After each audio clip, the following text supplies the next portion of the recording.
한국직업방송과 연합뉴스TV가 함께 만드는 취업 전문 뉴스, 그레이 고용플러스입니다. 노사가 합의해 소정 근로시간을 줄였어도 최저임금 적용을 피할 의도가 있다면 무효라는 대법원 판결이 나왔습니다. 대법원은 택시기사들이 회사를 상대로 낸 소송에서 1, 2심을 뒤집고 원고의 손을 들어줬습니다. 윤소율 기자가 보도합니다. 2006년 택시기사 강모 씨는 하루 7시간 20분을 일했습니다.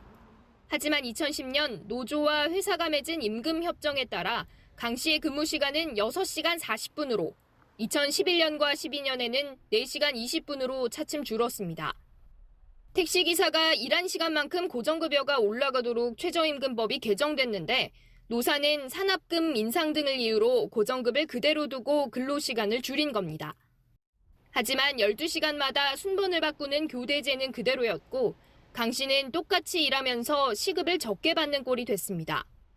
결국 2013년 강 씨를 비롯한 택시기사들은 근무한 만큼 돈을 달라며 회사를 상대로 소송을 냈습니다. 1심과 2심은 노사의 자발적인 합의를 존중한다며 사측의 손을 들어줬지만 대법원의 판단은 달랐습니다. 대법원은 노사가 실제 근무 형태나 운행 시간 변경 없이 소정 근로시간만 단축하기로 합의한 것은 고정급이 최저임금에 미달하는 것을 회피할 의도라고 봤습니다. 노사가 합의했다 해도 소정 근로시간을 하루 4시간 20분으로 정한 협정이 겉으로만 최저임금법 저촉을 피하기 위한 것이란 겁니다. 재판부는 이에 이 사건을 다시 판단하라며 서울고법에 돌려보냈습니다. 대법원은 앞서 지난 4월에도 전원 합의체 판결을 통해 시간당 고정급을 외형상 늘리기 위해 근로시간만 단축하는 취업규칙은 무효라고 판단한 바 있습니다. 연합뉴스TV 윤소리입니다. 고용노동부는 앞으로는 요건만 충족하면 청년 구직활동지원금을 모두 주기로 했습니다. 청년 구직지원금은 취업 준비 비용을 월 50만 원씩 최대 6개월 지원하는 제도로 지금까지는 졸업 후 기간과 유사 사업 참여 이력 등을 기준으로 우선순위에 따라 지원해 왔습니다. 앞으로 기준 중위소득 120% 이하 가구에 만 18세에서 34세 청년 가운데 졸업이나 중퇴한 지 2년이 안 된 미취업자는 누구나 청년 구직지원금을 받을 수 있습니다. 학령 인구 감소로 운영난을 겪고 있는 대학을 돕기 위해 정부가 재정 지원 규모를 늘리는 한편 규제도 완화합니다. 유은혜 사회부총리 겸 교육부 장관은 6일 정부 서울청사에서 고등교육 재정 지원 사업 규모를 늘리고 불필요한 규제를 폐지, 완화하는 내용의 대학혁신 지원 방안을 발표했습니다. 또 인구 변화에 대비해 폐교 대학에 관한 관리 시스템과 대학의 자발적 퇴출 경로 등을 마련하겠다고 밝혔습니다. 대학의 정원 감축을 권고하기보다 대학 스스로 감축하도록 유도하고 대학 운영의 투명성과 책무성을 강화하도록 할 계획입니다. 일본의 반도체 소재 수출 규제 발표 이후 한 건의 수출 허가 소식이 없자 중소기업들도 노심초사하고 있습니다. 이에 정부가 대기업과 중소기업들이 협력해 소재 부품 국산화를 할 수 있도록 지원하기로 했습니다. 이동훈 기자입니다. 일본이 한국을 백색 국가 목록에서 제외하자 반도체, 정밀기계 관련 중소기업들은 부품 수급에 차질이 생길까 잔뜩 긴장하고 있습니다. 자동차, 냉장고 등에 들어가는 정밀 부품을 생산하는 기계를 생산해 수출하는 신영식 씨도 마찬가지입니다. 저희가 만드는 기계 핵심 부품들이 전부 일산이라는 걸 뒤늦게 대부분 일제로 찍혀 있는 게 많이 있습니다. 그러면 이에 정부가 대기업과 중소기업을 연계해 핵심 소재 부품 사업을 국산화하는 작업에 나섰습니다. 상생협의회를 꾸려 반도체와 디스플레이 등 6대 업종 대기업에 필요한 핵심 부품 생산이 가능한 중소기업들을 찾아 공동 연구개발, 품질 테스트 비용 등을 지원할 계획입니다. 정부는 또 소량 생산에 그쳐 양산화가 어려운 중소기업들의 기술을 사들인 뒤 대기업과 연결해주는 방식의 후불형 연구개발 사업도 검토 중입니다. 이런 작업으로 국산화 품목이 최대 30개가 넘을 것으로 정부는 보고 있습니다. 대기업이 생각하기에 국산화해줬으면 좋은 부품 리스트를 좀 달라. 한 20개에서 30개쯤 될 것으로 지금 현재 보고 있고 이게 조금 더 늘어날 수 있다. 정부는 이르면 10월부터 국산화 가능 품목과 기업을 추려 본격적으로 지원에 나설 계획입니다. 연합뉴스TV 이동훈입니다. 일본의 경제 보복에 맞서 반도체나 디스플레이를 무기로 삼자는 주장이 나오고 있습니다. 워낙 점유율이 높아 잘 나가는 일본 제품도 뜯어보면 우리 반도체나 OLED를 쓰고 있기 때문인데요. 이런 맞대응 전략이 통할지를 두고선 의견이 엇갈립니다. 서영석 기자가 살펴봤습니다. 작년 한 해만 각각 1,800만 대, 1,700만 대가 팔리며 세계 콘솔 게임 시장 점유율 1, 2위를 차지한 소니의 플레이스테이션 4와 닌텐도 스위치. 하지만 속을 뜯어보면 한국산 반도체가 쓰이고 있습니다. 닌텐도 스위치에는 2GB짜리 D램 2개와 플레이스테이션 4에는 SD램 1개와 1GB짜리 고성능 그래픽 D램 8개가 들어있습니다. 빠른 게임 실행과 고화질 구현의 필수 장치인데 모두 삼성전자 제품입니다. 일본의 소재 수출 규제로 세계 D램의 70% 이상, 낸드 플래시의 50%가량을 차지하는 한국 반도체의 생산에 차질이 생기면 일본 기업도 부메랑을 맞을 수 있다는 이야기입니다. 여기에 OLED 등 디스플레이를 더하면 이들 업체 외에 파나소닉, 샤프 등의 고가 TV, 컴퓨터, 스마트폰 등도 영향권입니다. 일각에선 이를 근거로 일본의 경제 보복에 이들 품목으로 맞대응하자는 주장이 나오지만 반론도 만만치 않습니다. 한국의 반도체, 디스플레이 수출에서 일본의 비중은 1% 내외에 불과하기 때문입니다. 반도체 같은 경우는 일본 업체 입장에서는 마이크론을 통해서 받을 수 있다는 게 있는 거고, 그다음에 OLED 패널이나 그런 것 같은 경우에는 분명히 한국 업체가 유리하긴 한데, 이게 이제 일본 소니나 TV 업체에서 OLED TV 비중은 크지 않다는 거죠. 다만 전문가들은 최신 제품은 삼성이나 SK하이닉스의 고사양 메모리 반도체가 꼭 필요해 일본 기업들도 생산 차질을 빚을 수 있다고 평가했습니다. 연합뉴스TV 서영석입니다. 일본의 수출 규제로 힘든 한국 경제에 악재가 또 늘었습니다. 미국이 지난 5일 달러당 7위안선 붕괴를 계기로 중국을 환율 조작국으로 지정하며 무역 전쟁이 환율 전쟁으로 비화했는데요. 양대 수출 시장 간 갈등 격화가 한국 경제 성장률을 1%대까지 밀어낼 것이란 전망이 나옵니다. 윤선희 기자가 알아봤습니다. 한국 경제의 기초 체력보다 나라 밖 악재가 문제다. 정부와 금융시장 전문가들 다수의 견해입니다. 특히 일본 수출 규제보다 새로 터진 미중 환율 전쟁은 더 큰 악재가 아닐 수 없습니다. 양국이 관세와 환율을 무기로 경제 전쟁에 나서면 두 나라의 교역 의존도가 높은 한국은 수출, 생산, 투자까지 실물 경제의 총체적 부진으로 기결될 수 있기 때문입니다.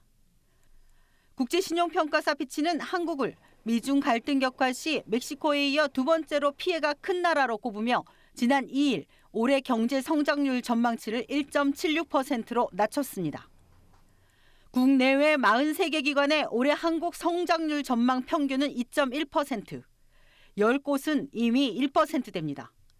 환율 전쟁이라는 추가 악재를 감안하면 평균 1%대로 하락이 불가피해 보입니다. 금융 안정도 큰 부담입니다. 4천억 달러 넘는 외환보유고와 경상수지 흑자에도 위안화 절하와 환율 조작국 지정 소식에 자본과 외환시장은 요동치고 있습니다. 미국 재무부가 중국을 환율 조작국으로 지정하는 등 불확실성이 확대되는 모습입니다. 향후에도 이러한 대내외 리스크 요인들의 전개에 따라 국내 금융 외환시장의 변동성이 확대될 가능성이 있습니다. 정부는 자본 이탈과 실물 경기 둔화가 현실화할 경우 시장 안정 조치와 경기 확장 정책 등 단계적 비상 계획을 가동할 방침입니다. 연합뉴스TV 윤선입니다. 지금 세계 자동차 산업은 유례없는 구조 조정기를 맞고 있습니다. 세계 경기 위축과 차량 공유 확산으로 차가 안 팔리기 때문인데요. 그러자 자동차 회사들이 몇 년 내 시장 판도가 달라질 것으로 보고 공유 차량 사업 투자에 열을 올리고 있습니다. 배삼진 기자입니다. 동남아시아 차량 호출 1위 업체 그랩. 7년 전 말레이시아 쿠알라룸푸르에서 차량 40대로 출발했지만 현재는 동남아 8개국 330여 개 도시에 2만 60여 대가 운행 중입니다.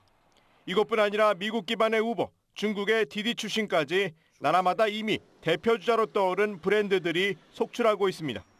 자동차를 사도 실제 쓰는 시간이 얼마 안 된다는 점과 발달한 정보기술이 결합해 시작된 차량 공유 시장은 재작년 500억 달러에서 2025년 2천억 달러, 2040년엔 3조 달러로 고성장이 예상됩니다. 글로벌 평균이 자동차의 활용도가 5%밖에 안 돼요. 95%는 주차장에 파킹돼 있다는 거고요. 자율주행이 되는 순간서부터 소유의 개념은 급격하게 사라질 거예요. 공유차량 확대로 판매가 줄자 자동차 업체들은 차량 공유 호출업체 투자를 늘리고 있습니다. 현대차는 그랩과 인도업체 올라에 5억 7,500만 달러를 투자하기로 했고 BMW, 다임러와 폭스바겐, 포드, 토요타도 대열에 합류했습니다. 이 공유 경제가 확산되게 되면은 차는 20-30% 판매가 줄어들 것이라는 겁니다. 제작사 입장에서는 공유 경제에 투자를 함으로 인해서 비즈니스 모델 미래 먹거리 중에서 지금 세계 차량 공유 시장은 미래 성장 기회를 선점하려는 글로벌 자동차 기업들의 새로운 격전장이 되고 있습니다. 연합뉴스TV 배삼진입니다. 사드 보복으로 줄어든 중국인 관광객이 좀처럼 회복되지 않고 있는데요. 최근 일본 수출 규제 조치로 관광업계가 다시 얼어붙을 조짐을 보이고 있습니다. 업계에선 이참에 미국이나 유럽 등으로 시장을 다변화할 필요가 있다는 지적이 나옵니다. 이진우 기자입니다. 대한민국 사랑해! 색동저고리부터 연분홍빛 치마까지 한복을 곱게 차려입은 외국인들이 카메라를 보면서 김치를 외칩니다. 불고기와 잡채 만드는 법을 배우고 보자기를 활용해서 한껏 멋을 부려보기도 합니다. C'est magnifique, c'est un très beau pays, très riche, avec une grande culture, des habitants très gentils. Voilà, donc une nourriture très raffinée, une histoire aussi, elle a une très grande histoire et c'est un pays qui est encore méconnu malheureusement et c'est dommage. À Séoul, il y a vraiment plein de choses différentes. Les bâtiments ne se ressemblent pas, mais ils vont très bien ensemble. C'est assez bizarre à décrire, mais en France, l'architecture est un peu la même dans toute la ville, alors qu'en Corée, on a l'impression que les bâtiments sont très différents les uns des autres, mais ils vont bien à côté. 우리나라를 찾는 미주, 유럽 국적의 외국인 관광객은 최근 5년간 꾸준히 늘었습니다. 특히 프랑스 관광객은 지난해에만 10만 명 넘게 방한했습니다. 10대, 20대를 중심으로 K-팝이 열풍을 일으킨 덕분입니다. 반면 중국인 관광객은 지난 2017년 사드 보복으로 반토막 나더니 좀처럼 회복되지 않고 있습니다. 여기에 최근 일본이 수출 규제에 이어 자국민들에게 한국 여행 주의보를 내리면서 일본인 관광객 성장세도 주춤할 가능성이 있습니다. 일본과 중국 등 아시아권에 편중된 방한 외국인 시장을 다변화해야 한다는 목소리가 나오는 이유입니다. 구미주와 같은 장거리 시장은 인근 아시아국에 비해 체류하는 기간이 길어 부가가치 효과가 매우 높다고. 지난해 우리나라를 찾은 외국인 관광객은 1,534만 명. 관광당국은 시장 다변화에 총력을 다하겠다는 계획입니다. 연합뉴스TV 이진우입니다. 전문 의약품은 위험성이나 복용 방법, 용량 등에 대한 전문 지식이 필요해 의사 처방 없이 살 수 없습니다. 하지만 이른바 해외 직구를 통할 경우 돈만 내면 살 수 있는 것으로 나타났습니다. 약이 가짜여도 알 길이 없고 진짜라고 해도 부작용 우려가 큽니다. 이준음 기자입니다.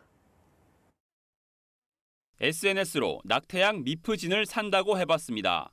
해외에서 받은 뒤 택배로 보내주겠다며 다른 제품으로 포장해 내용물을 숨겨주겠다는 답이 돌아옵니다. 가짜 약이어도 알 길이 없고 진짜라 해도 부작용을 조심해야 하지만 손에 넣긴 어렵지 않습니다. 한국소비자원이 조사해보니 의사 처방 없이는 살 수 없는 전문의약품도 이 같은 해외 직구에는 무방비였습니다. 전문의약품도 $150, 6병 이하, 소액 소량이면 수입 신고를 하지 않아도 되는 점을 악용해 반입하기 때문입니다. 문제는 부작용입니다. 속눈썹 발모제로 유명해진 녹내장 치료약 탓에 눈 주위가 붓거나 중증 여드름 치료제 부작용으로 탈모나 만성 피로가 생기는 등 피해자가 속출하고 있습니다.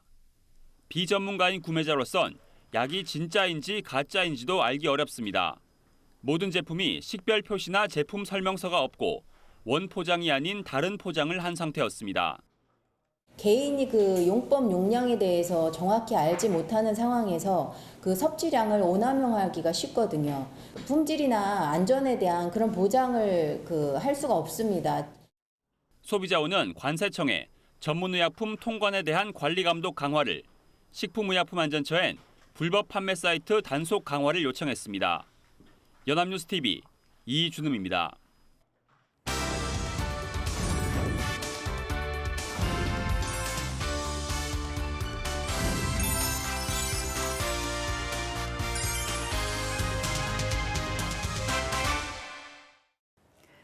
세계적으로 핫한 이슈를 키워드로 알아보는 핫키워드 시간입니다. 안치홍 아나운서 안녕하세요. 안녕하세요.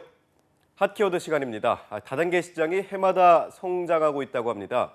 그렇다면 다단계 판매원들의 수입도 함께 증가했을까요? 핫키워드에서 살펴봅니다. 네, 취업난이 가중되며 다단계 판매에 뛰어드는 사람도 늘고 있습니다. 이 때문에 다단계 판매 시장도 성장세를 지속하는 것 같은데 어느 정도로 커졌나요?